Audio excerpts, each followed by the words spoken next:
feeling natin na nasa likod niyo na po is already like palabas na. pinalabas niyo na po yung pilot episode ng Totoy Bato. Sobrang excited. Alam mo, syempre sobrang proud ako sa show. Lahat talaga ng artista, staff, grabe. So, habang nagtitip. Saka, this is an action series. So, di ba, parang nakaka-excite talaga. So, ako excited na din mag-action.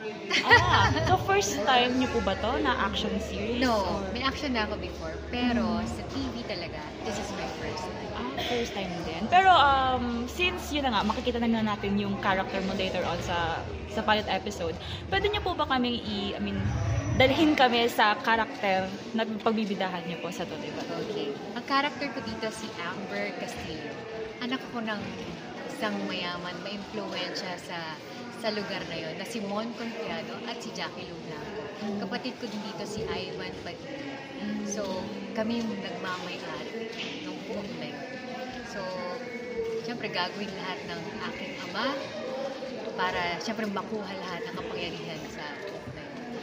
Pero ako bilang babae, di ba kasi palagi lalaki ang nagmamana ng power. Gusto ko patunayan na kaya ko din. So, papatunayan ko yung set.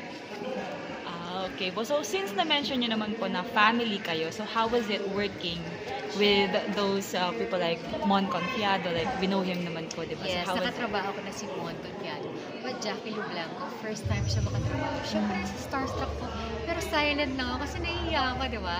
I mean, napapanood mo lang before sa TV. Ngayon, nandun na, nasa harap mo na, ka-eksena mo na. Di ba yung parang kinakabahan ka? Pero hindi mo pwedeng makita. Kasi kailangan mag-level ka sa kanila, sa acting nila. Imagine Mon Confiado, Jackie Lou Blanco.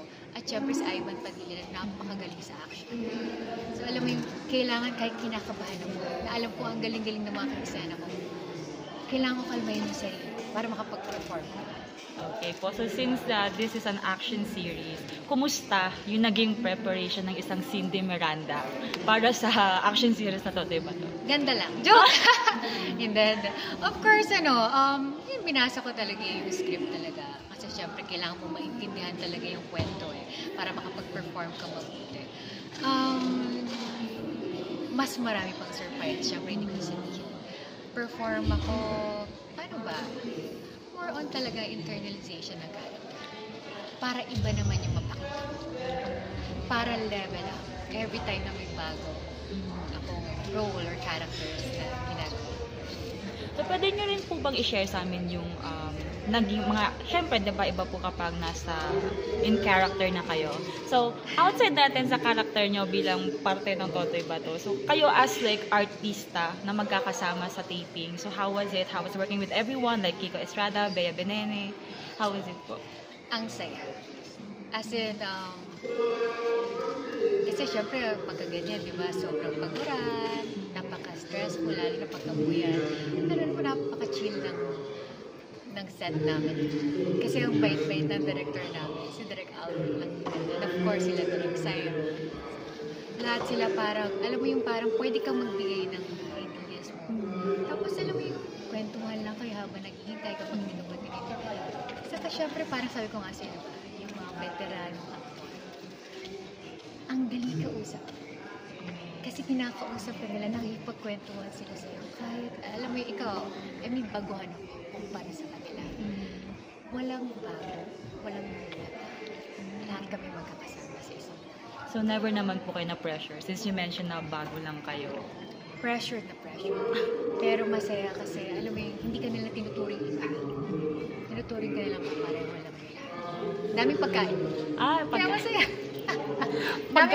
Daming kwento. Pagkain is, well, isa naman sa mga factor talaga yung pagkain. Actually, mahirap kasi masaya, di ba?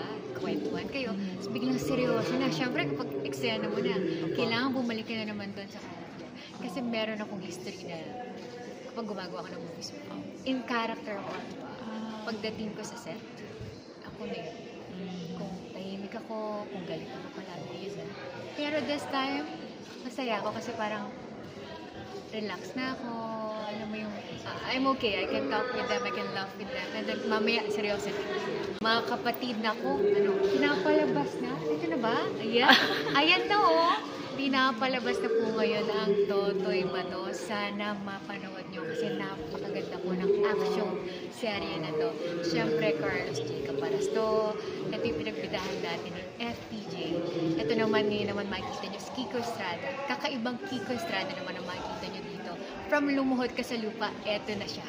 Siya na si Totoy Bato. Kaya sobrang excited na po kami na mapanood.